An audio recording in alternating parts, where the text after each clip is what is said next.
The Torah portion we read this Shabbat is Tavo. Tavo means when you enter, meaning when we enter our promised land, when we start our new lives after years of wandering in the desert. This Shabbat and this Parsha are quite special to me personally, as Tavo was the Torah portion on the day that I was born, and Tavo was the Torah portion on the day I became a bar mitzvah. And how poignant that this Shabbat is Tavo again. This Shabbat is a very special Shabbat to me, in my family now as well. Tavo is about readying ourselves to enter our promised land, to be ready to start anew. What a perfect parsha for me to read and about which for me to ponder and teach on the Shabbat I became a bar mitzvah. I needed to ready myself to enter the promised land of my adulthood, to be ready to start anew. I remember discussing this in depth with my childhood rabbi, my dear friend and mentor, Rabbi David H. Panitz, Zecher Tzadik Livracha. May the memory of this righteous one be a blessing. When my parents first told me that I was going to become a bar mitzvah, I actually had the audacity to respond that I was not so sure about that. Then, as now, I was one to take things quite seriously and to think things through rather thoroughly.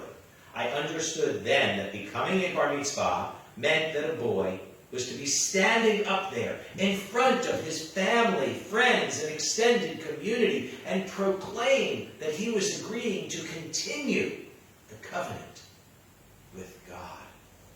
That he was agreeing to take on the commandments of the Torah.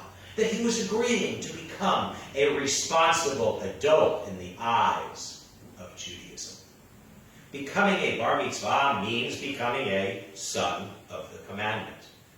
And I explained, or tried to explain, to my parents that I was not willing to stand up there and claim my agreement to take on these commandments, so many about which I did not yet know anything or much about.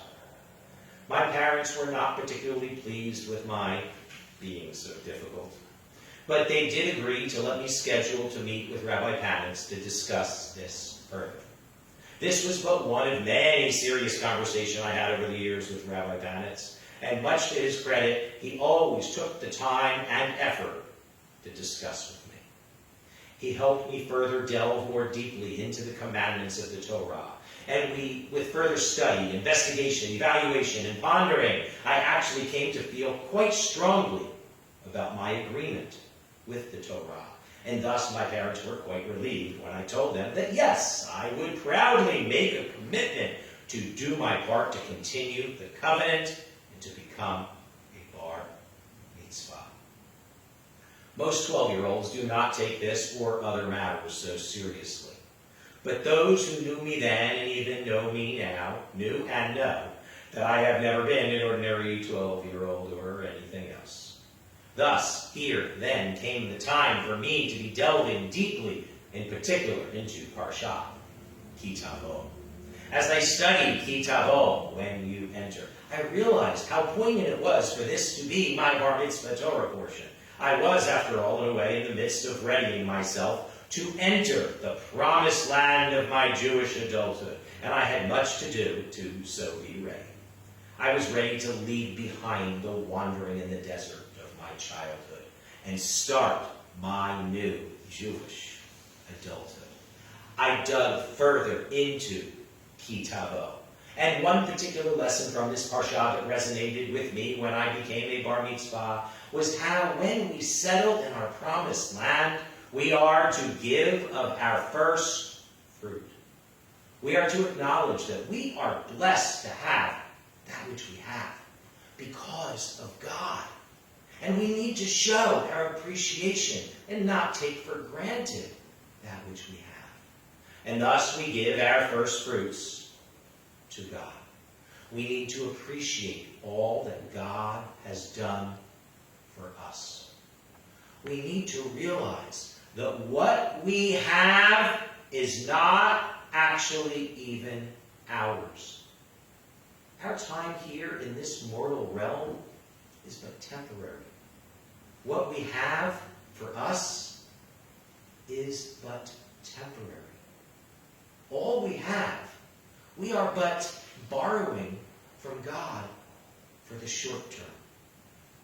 When our time ultimately comes, it will not matter what we accumulate, but what may matter is what we actually do. How we follow Torah.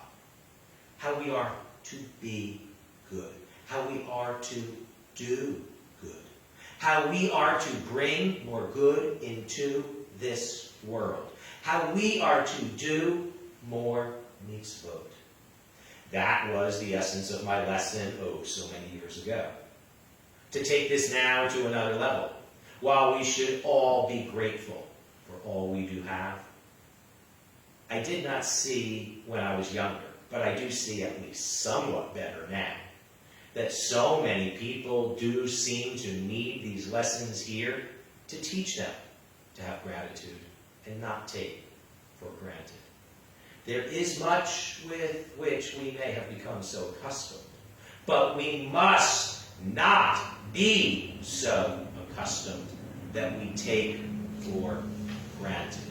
We need to be conscious every single day, and we need to give gratitude every single day. It is said that we should say at least 100 brachot a day. We should not wake up in the morning without saying a bracha to God and giving thanks. We should not eat without saying a bracha to God and giving thanks. We should not see the beauty of nature without saying a bracha to God and giving thanks. We should seize every opportunity to say a bracha. Just as back when I became a bar mitzvah, I encouraged us all to not take for granted, to give of our first fruits, to give of our best, to genuinely give and show appreciation. I now especially encourage us all to say brachot throughout each and every day. I am a little older now than I was when I became a bar mitzvah, so many years ago. And hopefully I am a little wiser now too. But I am proud of the perspective I had way back then. And I am glad it helped guide and drive my life these last many years. Throughout this reading, we are reminded of all that God has done for us. And each of us should, in our lives today, reflect on all that God has done for us.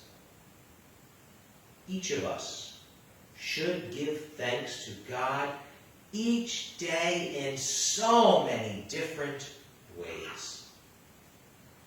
As in this parsha, we are reminded, Hayom hazeh, Adonai Elohecha etzavacha, la'asot et hachukim ha'eleh ve'et hamishpatim. The Lord your God commands you this day to observe these laws and rules. V'shamartem v'asita otam b'chol levavcha u'b'chol nafshecha. Observe them faithfully with all your heart and your soul. We are to v'lalechet bidrachav, walk in his ways. And we are so reminded here about an array of commandments and consequences. If we do not follow God or God's teachings of Torah, then there will be consequences and we will be cursed. But if we do so follow God and God's teachings of Torah, then we will be blessed as so promised. That is the agreement, the covenant, the brit we have with God. We have our end of the agreement that we must keep up to receive the benefits of God's end of the agreement. Lishmor v'la'asot, if we actually hear and do. V'lo tasur mikol hadvarim asher anochi mitzaveh etchem hayom yamin u'smol. And do not deviate to the right or to the left. It is not for us to pick and choose. It is not for us to try to change what God has commanded. It is up to us to listen and learn and to hear and do. Otherwise, v'lo yiyeh manoach l'kaf raglecha, you shall find no rest for your feet. And v'lo ta'amin b'chayecha, and you shall have no comfort in your life. Way back when I first chanted this parsha, when I was almost 13 and becoming a bar mitzvah, I had the understanding of how important this was. How important it was to become a bar mitzvah. How it was not to be taken lightly. And the importance of giving of our first fruits. Of us not taking for granted that which we think we have. And living of appreciation, living lives of appreciation and gratitude, as well as consciousness and action for the better. How it was a powerful step in continuing with our covenant with God. How it was poignant for me to be leaving behind the desert of my childhood and entering into the promised land of my adulthood. No matter how many years each of us may have been wandering in the desert of today's world, we need to be prepared, to better prepare ourselves for ki Tavo, when we enter whatever new lives we will be able to enter. We must not just appreciate all that God has provided us, but we must keep up our end of the covenant, the brit, the agreement. And we must live more by, live better by God's commandments. More genuinely follow God and God's Torah. And we shall ultimately be blessed as promised. And I will leave you with that to ponder as I wish you Shabbat Shalom.